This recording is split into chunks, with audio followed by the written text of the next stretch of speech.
Good afternoon friends. আজি মানে ডিউটিতে আছোঁ বৰ্তমান। থাকোঁতে কি হ'ল মানে ভাতটো খাইছোঁ, এইবিলাক তেলেগু চাটনি, তাৰপিছত এইবিলাক পাপৰ পিঁয়াজ দি দিছে, অকণ আমৰ আচাৰ অকণ দিছে, দালি অকণ দিছে, ভাজি অকণ দিছে, এইটো চিকেন অকণ চিকেন আকৌ 50 টকা। লগৰজনেও খাই আছে। তাৰপিছত গোটেইবিলাক খাই মেলি আছোঁ। 15 মিনিটতে খাই খতম কৰিব লাগিব। Duty time 15 minute, lunch time মানে 15 মিনিট। ডিউটিত অন ডিউটি সময়ত 15 মিনিটত লাঞ্চত খতম কৰিব লাগে। এনেকৈ খাই আছোঁ আৰু ভিডিঅ'টো এবাৰ কৰি দেখুৱাই দিওঁ কি কি খাইছোঁ।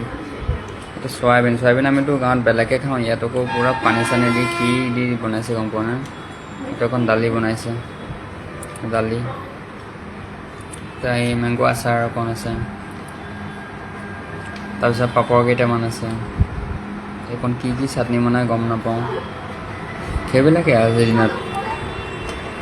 অ'কে বাই, ডিউটি কৰি লওঁ আৰু ময়ো খাই লওঁ।